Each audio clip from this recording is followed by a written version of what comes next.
اوپر نہیں ہے کیا کوئی یا نہیں؟ اسپیکر کی ضرورت نہیں.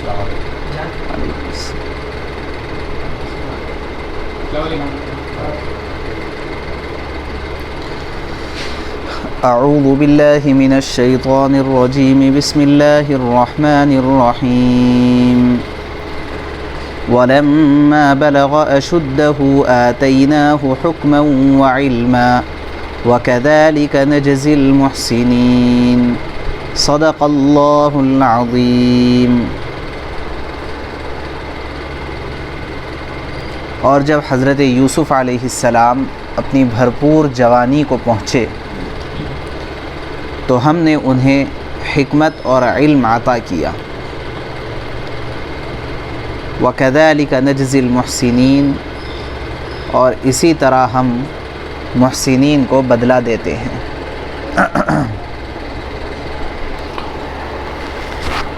پیچھے سے بہت تفصیل سے حضرت یوسف علیہ السلام کے حالات چل رہے ہیں. یہ بات پیچھے گزری ہے کہ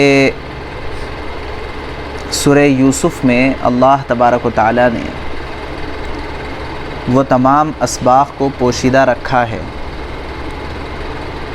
جو ایک انسان کو مختلف مراحل میں ضرورت پیش آتی رہتی ہے. مختلف اسٹیجز میں، مختلف شعبہائے زندگی میں جس لائن کی ضرورت پیش آتی ہے، عام طور پہ وہ سارے امور کو اللہ نے سورہ یوسف میں پوشیدہ رکھا ہے. انہی میں سے ایک مرحلہ انسان کا ہوتا ہے اس وقت کا جب کہ وہ اپنے بچپن سے آگے بڑھتے ہوئے جوانی کی دہلیز پہ قدم رکھتا ہے. یہ چونکہ ایک بہت ہی اہم ترین ٹرننگ پوائنٹ ہوتا ہے. جذبات بدلتے ہیں، خواہشات بدلتی ہے، اس کے پریورٹیز چینج ہوتی ہیں، ترجیحات بدلتی رہتی ہیں، اور اس کے ساتھ ساتھ وقت بدلتا ہے. اور بعض مواقع ایسے آتے ہیں کہ جن مواقع کو سامنے رکھتے ہوئے وہ اپنی پوری زندگی کا فیصلہ لیتا ہے. یہ وہ وقت ہوتا ہے کہ اس وقت میں بہت چھوٹی سی غلطی بہت بڑے نقصانات کا سبب بنتی ہے. ایسا یہ ٹائم ہوتا ہے. ہمارے اپنے ماحول کے حساب سے عام طور پہ یہ وقت ہوتا ہے 14-15 سال سے لے کر کے 22-23 سال کی عمر تک کا وقت. اس وقت میں کیا ہونا چاہیے اور حضرت یوسف علیہ السلام کے ساتھ اللہ نے اس وقت کے اعتبار سے کون سی چیزوں کا سلیکشن کیا تھا، یہ ایک چھوٹی سی آیت میں اللہ نے بتلا دیا ہے. چنانچہ یہاں پر فرمایا بلغ اشدہ، اشد شدید سے بنا ہے. بلغہ کے معنی پہنچنا، اسی سے ہے بالغ ہونا. آدمی جب کسی مخصوص عمر تک پہنچ جاتا ہے تو اس کو بالغ ہونا کہتے ہیں. اور اشد یہ شدید سے بنا ہے. شدید ایک صفت کا نام ہے کہ جب کوئی چیز مکمل ہو جاتی ہے اور اپنی طاقت اور قوت کے اعتبار سے کمال کو پہنچ جاتی ہے تو اس کو شدید ہونا کہتے ہیں. یہاں پر اسی وجہ سے ترجمہ کیا گیا ہے جب حضرت یوسف علیہ السلام اپنی بھرپور جوانی کو پہنچے تو اس وقت اللہ نے ان کے لیے کس چیز کا انتخاب کیا. دراصل قرآن پاک جو نازل ہوا ہے یہ قیامت تک آنے والے تمام اقوام اور تمام لوگوں کی ہدایت، رہبری اور صحیح گائیڈنس کے لیے اللہ نے بھیجا ہے۔ اس کے ایک ایک لفظ اور ایک ایک جملے میں بہت ہی ڈیپتھ ہے، بہت گہرائی ہے اور بہت مضبوط پکڑ ہے۔ ایسا بالکل بھی نہیں ہے کہ حالات بدل رہے ہیں اس وجہ سے قرآن پاک کا کوئی مفہوم بدلنا چاہیے، قرآن پاک کی آیات کو بدلنا چاہیے۔ دور دور تک ایسا کوئی خیال نہیں۔ اور جس نے اپنے ان خیالات کا اظہار کیا تو وہ خود تو بدل گیا مگر قرآن کا ایک لفظ نہیں بدل سکا۔ وہ بدل گیا لیکن قرآن کا کہ ایسے وقت میں جب کہ حضرت یوسف علیہ السلام کا جوانی کا وقت شروع ہوا تو اللہ نے ان کے لیے جو سب سے پہلے جو سب سے اونچی نعمت اللہ نے دی، ہوتا یہ ہے کہ ہمارے پاس بہت ساری چیزیں ہوتی ہیں۔ ایک بچہ ہے چھوٹا سا، اس کے پاس کئی ایک قسم کے کھلونے ہیں، لیکن جب اس سے پوچھا جائے کہ آپ کے پاس کیا ہے تو جس کھلونے سے سب سے زیادہ اس کو دلچسپی ہوتی ہے، وہ جس کو سب سے اہم سمجھتا ہے اسی کا نام لیتا ہے۔ میرے پاس یہ ہے، یہ کھلونا ہے۔ ایسے ہی اللہ نے جو نعمتیں دی ہیں وہ بے شمار قسم کی ہے۔ مثال کے طور پر اللہ کی انسانوں پر مجموعی اعتبار سے بہت ساری نعمتیں ہیں، لیکن جب احسانات کو ذکر کرنے کی ضرورت پیش آئی تو اللہ نے ایک احسان کا ذکر کیا۔ اللہ کے بندوں کے اوپر بے شمار احسانات ہیں، لیکن جب بیان کرنے کی ضرورت پیش آئی، جس کو کہتے ہیں احسان جتانا، ایسی ضرورت پیش آئی تو ایک احسان کا اللہ نے ذکر کیا، اسی کے اندر سارے احسانات چھپے ہوئے، اور فرمایا لقد من اللہ علی المؤمنین اذ بعث فیہم رسولا۔ اللہ نے احسان کیا ہے تمہارے اوپر، تمہارے درمیان میں سے ایک رسول بھیج کر کے۔ وجہ یہ ہے کہ رسول کو، اور خاص طور سے رسول اللہ صلی اللہ علیہ وسلم کو اس امت کے لیے بھیجنا یہ اتنا بڑا احسان ہے کہ تمام کے تمام احسانات اس کے اندر چھپ جائیں گے، لیکن اس احسان کا حق ادا نہیں ہو سکتا، اتنا بڑا احسان۔ ایسے ہی حضرت یوسف علیہ السلام پر اللہ کے بے شمار احسانات، بے شمار نعمتیں تھیں، بے شمار نعمتیں تھیں، لیکن ان نعمتوں میں سے جب ضرورت پیش آئی ذکر کرنے کی، اور ہمیں اس بات کو بتلانا مقصود تھا کہ ایسے وقت میں کون سی نعمت سب سے زیادہ اہمیت کی حامل ہے، کہ جب عمر کا ایسا حصہ ہو جیسا جس عمر کے حصے کا ذکر یہاں پر حضرت یوسف علیہ السلام کے حوالے سے آ رہا ہے، ایسی عمر کا حصہ ہو تو اس وقت بھی بہت ساری نعمتیں پائی جا رہی تھی، لیکن قابل ذکر نعمت وہ تھی آتیناہ حکما و علما، ہم نے انہیں حکمت عطا کی اور علم عطا کیا۔ یہ حکمت کیا ہے؟ یہ سمجھنے کی چیز ہے، حکمت ایک سمجھنے کی چیز ہے۔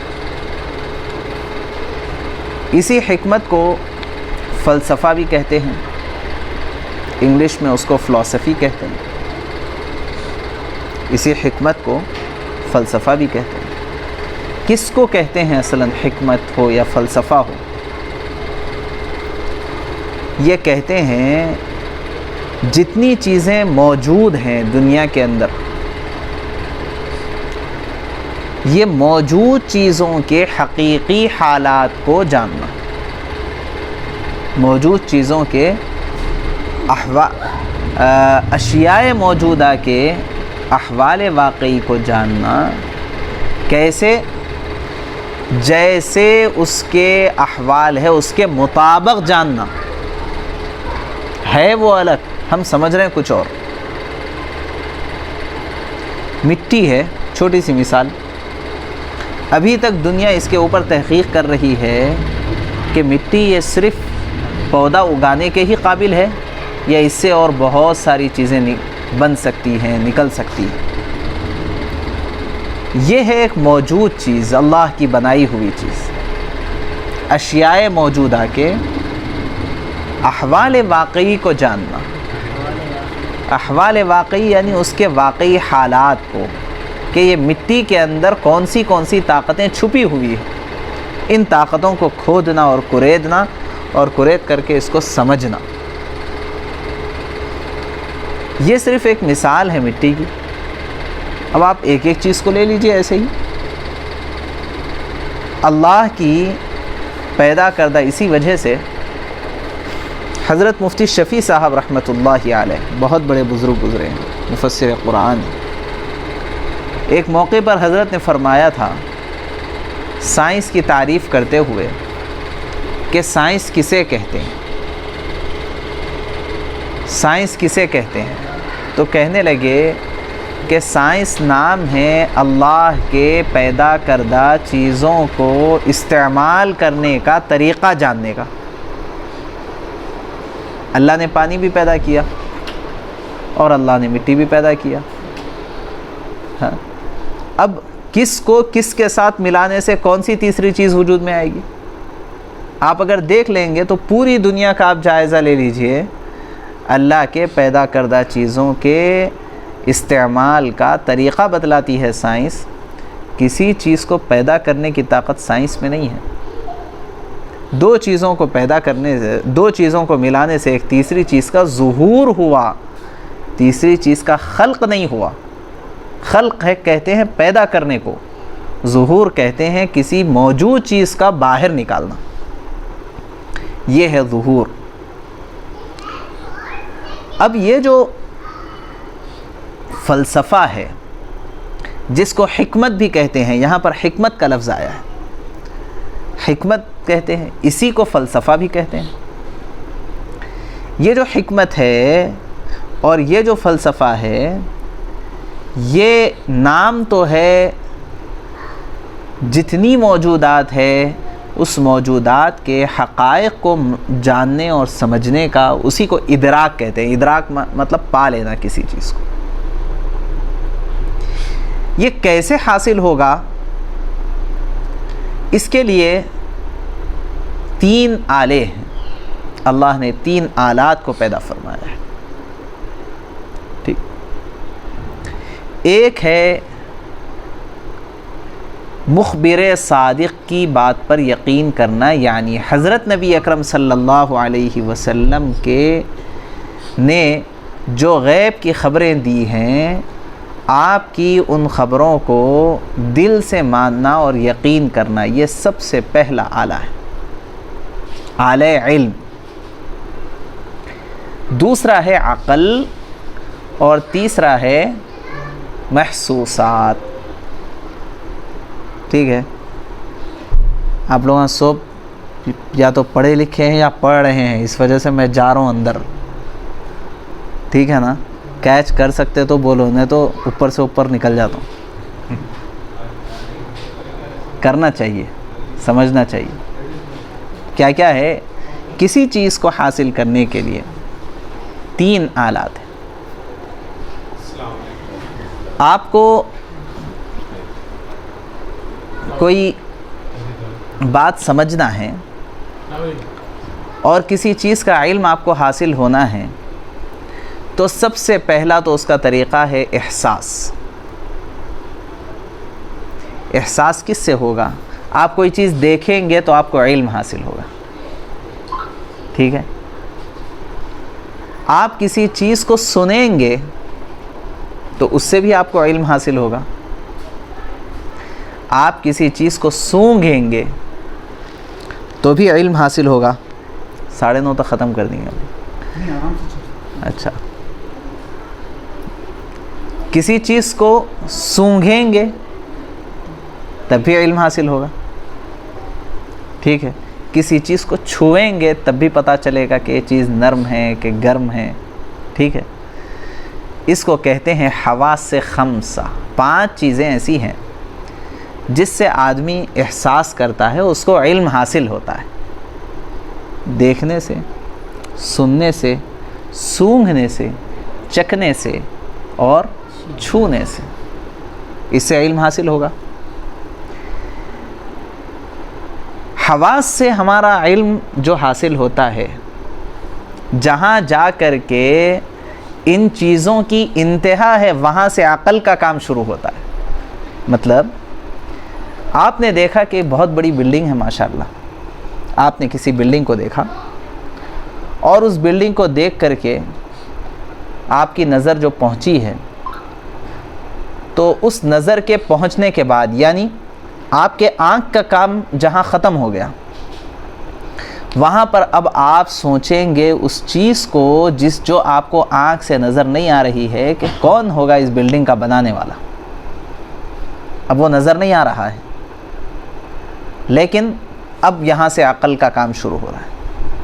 تو عقل کا کام کہاں سے شروع ہوگا؟ جہاں آپ کے یہ 5 حواس جا کر کے ختم ہو جائیں گے، وہاں سے عقل کا کام شروع ہوگا۔ ابھی ٹھیک، پہلے آپ کے کان سے کوئی آواز ٹکرائی، لیکن یہ آواز کس کی ہے آپ کو پتہ نہیں چلا۔ جب پتہ نہ چلے تب جا کے عقل اسٹارٹ ہوگی کہ کس کی ہوگی آواز، اب عقل تلاش کرے گی، ٹھیک ہے۔ تو جہاں جا کر کے آپ کے یہ 5 حواس ہے نا، یہ حواس کا کام ختم ہوگا، وہاں سے آپ کی عقل رن ہونا شروع ہوگی، اسٹارٹ وہاں سے لے گی، ٹھیک۔ اب یہ عقل کا ایک بہت بڑا دائرہ ہے کہ یہ کام کیا کرتی ہے، جو معلوم اشیاء ہے وہ معلوم اشیاء کو ایسے انالائز کرتی ہے کہ اس سے نامعلوم چیز معلوم ہو جائے۔ یہ ہے عقل کا کام۔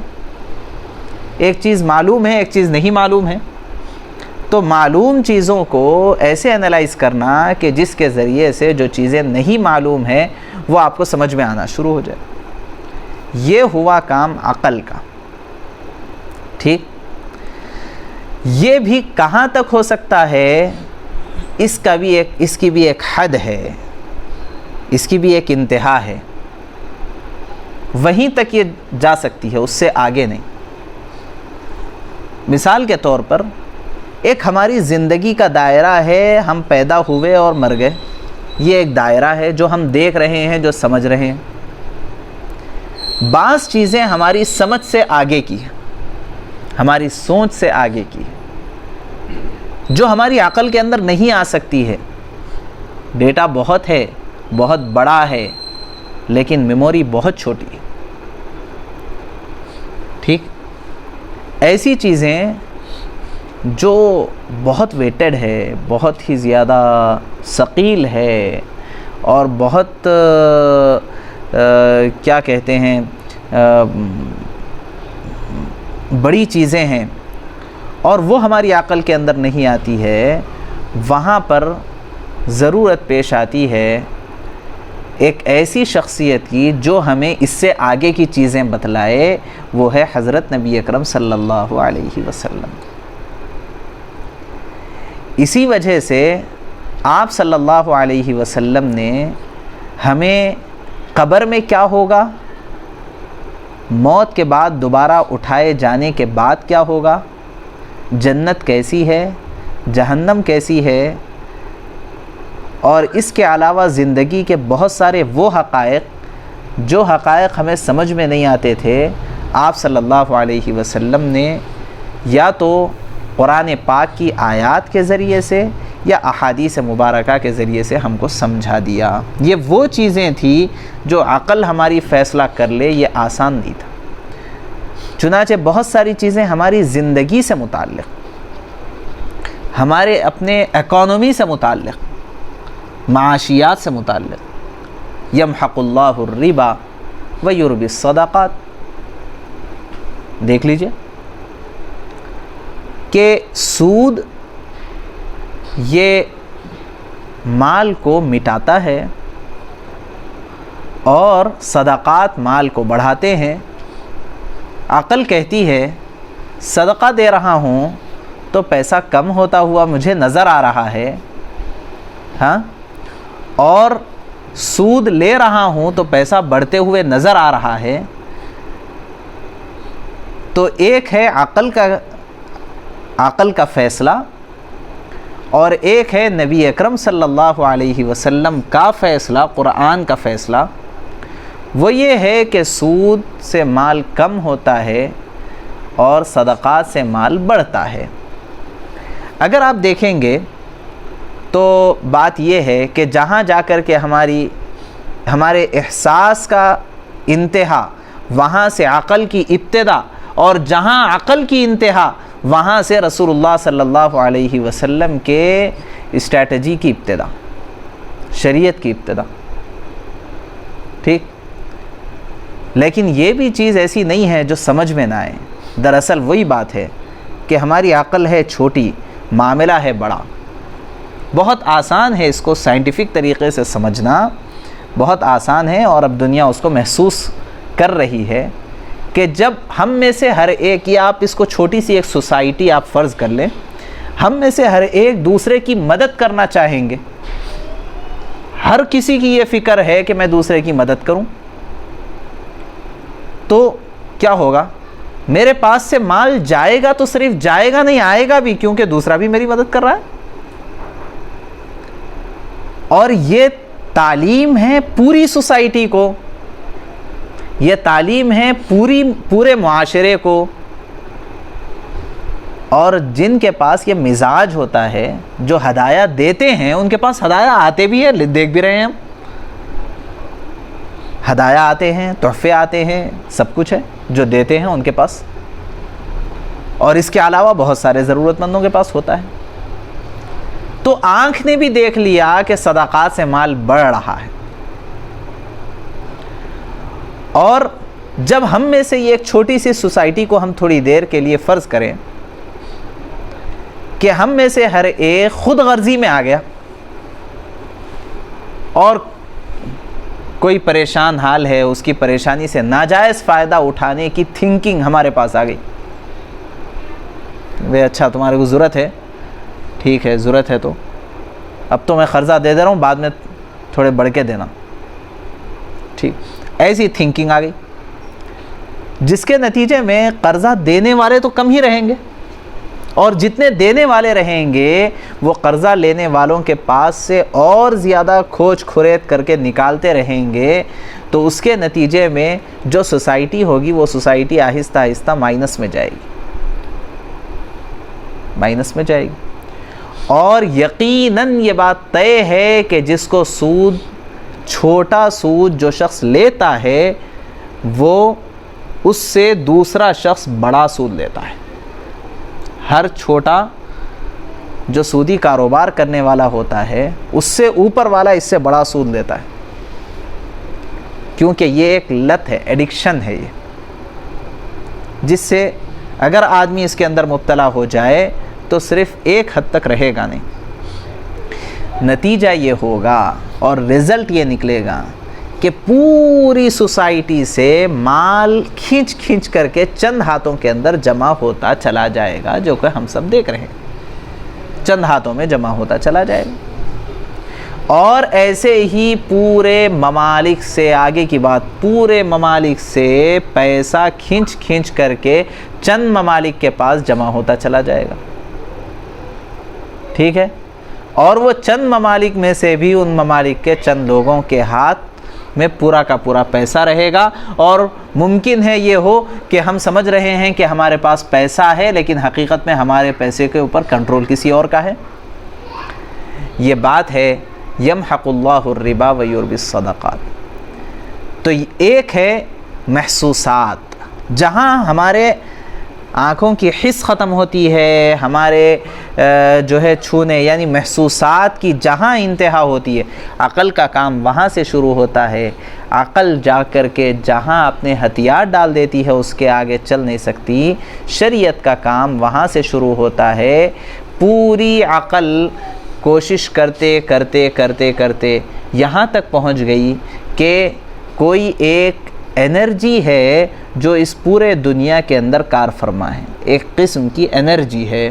یہاں تک عقل پہنچ گئی ہے، سائنس پہنچ گئی ہے، لیکن ان کو ابھی تک یہ سمجھ میں نہیں آ رہا کہ وہ انرجی کیا ہے. اب یہاں آ کر کے وہ ہتھیار ڈالے، اور اسلام کا پہلا کلمہ ہے ایمان میں داخل ہونے کے لیے کہ وہ انرجی اللہ کی ہے، اللہ کی قدرت ہے.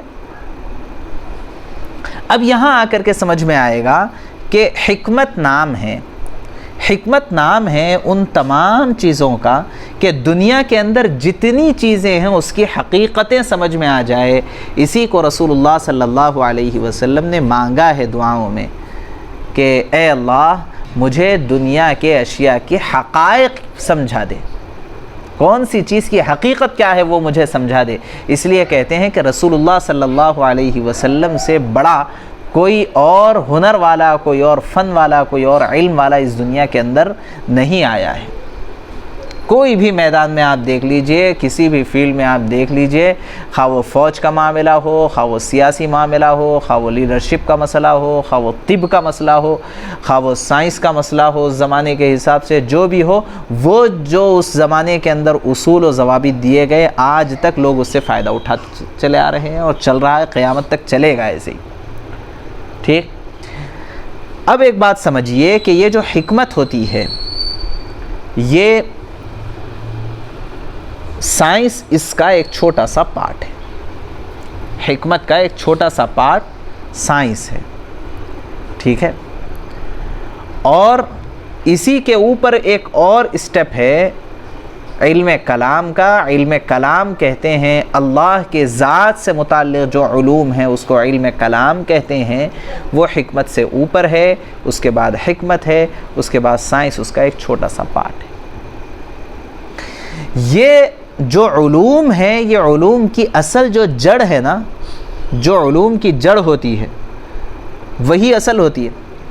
جو اس کے اصول و کلیات ہے، جو بنیادی رولز ہوتے ہیں، تو وہ سارے کے سارے اللہ تبارک و تعالیٰ نے اپنے انبیاء علیہم السلام کو دیے تھے.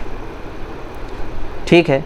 اب یہاں ایک بات ہم کو سمجھنے کی ہے کہ بلغ اشدہ آتیناہ حکما، جب ہم نے بھرپور جوانی دی تو ہم نے انہیں حکمت دی، تو پتہ چلا کہ یہ وہ وقت ہے جب کہ ہم اپنا وقت ضائع کرے بغیر ان امور کو حاصل کریں. کیا اسد صحیح بولا نا؟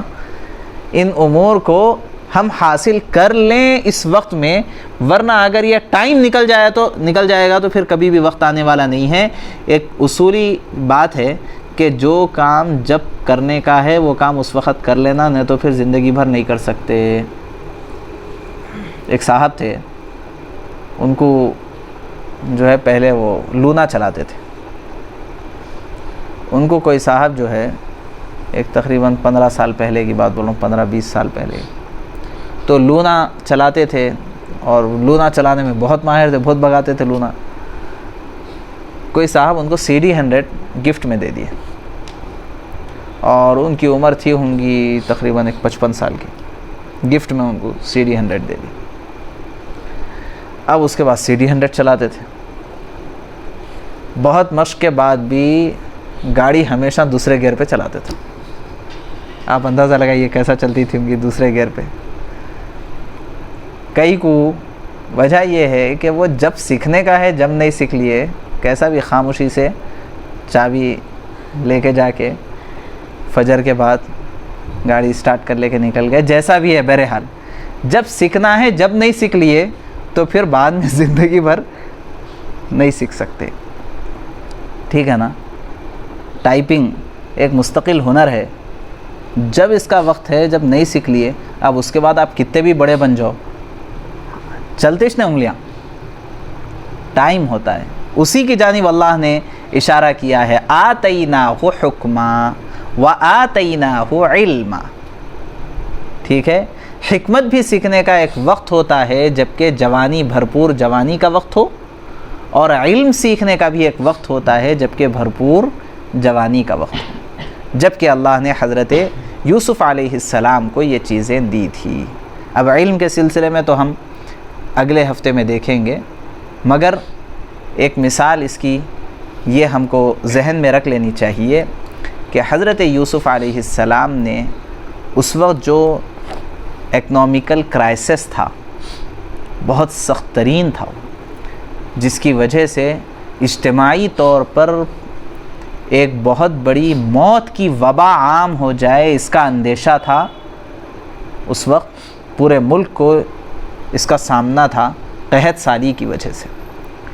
حضرت یوسف علیہ السلام نے اسی حکمت اور دانائی کے نتیجے میں منصوبہ اور پلاننگ اتنی زبردست کی ہے کہ وہ پورے قحط کے باوجود بھی ایک پیسے کا غلہ مہنگا نہیں ہوا اور ذرا برابر بھی نقصان نہیں ہوا ملک کو۔ اور وہ آگے آ رہا ہے، مختصر یہ کہ جتنا غلہ ہوا تھا، ایک تو بادشاہ نے جو خواب دیکھا تھا وہ خواب کی تعبیر تو آپ بتائے تھے، لیکن اس کا امپلیمنٹیشن ایک بہت بڑا کام تھا۔ بھائی کسی چیز کا ایک منصوبہ میں پیش کر دوں آپ کے سامنے، وہ پھر بھی آسان ہے، لیکن اس کو امپلیمنٹ کروں یہ ہر ایک کے بس کی بات نہیں ہے۔ اب جو اتنا بڑا کام تھا کہ پورا کا پورا ملک مصر قحط کے اندر مبتلا ہونے والا تھا، تو اور اس سے پہلے ترتیب اللہ نے یہ مقدر فرمائی تھی کہ 7 سال بہت زیادہ غلہ ہوگا اور اس کے بعد کے 7 سال بالکل نہیں ہوگا۔ بڑا عجیب مسئلہ تھا کہ 7 سال ہو جائے ٹھیک ہے، مگر اس کو ہم اگلے 7 سال کے لیے یعنی گویا کہ 14 سالوں کے لیے ہم اسٹور کریں گے کیسا؟ کیڑے پڑ جائیں گے۔ یہ حکمت سے بات متعلق تھی، حکمت سے بات متعلق تھی۔ اس کے لیے حضرت یوسف علیہ السلام نے اس کے امپلیمنٹیشن میں جو کردار ادا کیا ہے، وہ کردار شاید کسی اور کے بس کی بات نہیں تھی پوری دنیا میں۔ وہ کردار یہ ادا کیا تھا کہ ویئر ہاؤس ہر محلے میں بنائے تھے، ہر محلے میں۔ اور جب اور یہ حکم نامہ جاری کیا تھا کہ کوئی بھی جو پھلی ہوتی ہے، پھلی سے یعنی دھان سے چاول کو الگ نہیں کرے گا، غلے کو اس کے اصل جس میں وہ غلہ لگا ہوا ہوتا ہے اس سے الگ نہیں کرے گا۔ یہ سوچ کر کے بعض جو یوسف علیہ السلام کے اپوزیشن میں جو لوگ تھے، ہر زمانے میں رہی ہے اپوزیشن تو جو اپوزیشن میں تھے انہوں نے احتجاجاً اپنے ویئر ہاؤس، اپنے بنائے ہوئے ویئر ہاؤسز میں انہوں نے علیحدہ کر کے غلہ جمع کیا تھا، اور اس کے نتیجے میں پورے کیڑے پڑ گئے تھے۔ اور یہ جن ویئر ہاؤسز کو حضرت یوسف علیہ السلام نے اپنی نگرانی میں رکھا تھا وہ بالکل سیو رہے، اور ترتیب یہ بنائی تھی کہ ہر سال کا غلہ ہر گھر کا دے دیا جائے گا۔ ایک گھر میں جتنے افراد ہیں، اگر مہمان آئیں گے تو کتنا لگے گا، وہ پورا حساب لگا کر کے سال بھر کا غلہ ایک گھر کا کتنا ہوتا ہے، وہ ایک گھر کا غلہ مہینے کے حساب سے آ کے وہ ویئر ہاؤس سے لے لینا تھا، اور اتنا ہی دیں گے، اس سے زیادہ نہیں دیں گے بول کے طے کر لیے تھے۔ کوئی اور جگہ غلہ اسٹور ہی نہیں ہو سکتا، آپ خرید کے رکھ ہی نہیں سکتے غلہ، آپ کو دیا ہی اتنا جائے گا جتنا۔ اس کے نتیجے میں پورے ملک مصر میں غلہ برابر تقسیم ہونے کے بعد اور بچا ہوا تھا، جو اطراف و اکناف کے ممالک والے بھی آ کے لے جاتے تھے۔ اسی اثنا میں ملک شام سے حضرت یوسف علیہ السلام کے بھائی آئے تھے لینے کے واسطے، تھے انہوں مصر میں۔ تو بہرحال یہ چیز کس سے متعلق ہے آج ہم دیکھیں گے تو یہ ایک مستقل ایک فن ہے، ایک اکانومی سے اس کا تعلق ہے، لیکن یہ ایک حکمت سے متعلق چیز ہے جو حضرت یوسف علیہ السلام نے بہت زبردست طریقے سے انجام دی ہے۔ اللہ سے دعا ہے اللہ ہم سب کو کہنے اور سننے سے زیادہ عمل کی توفیق نصیب فرمائے۔ سبحان اللہ۔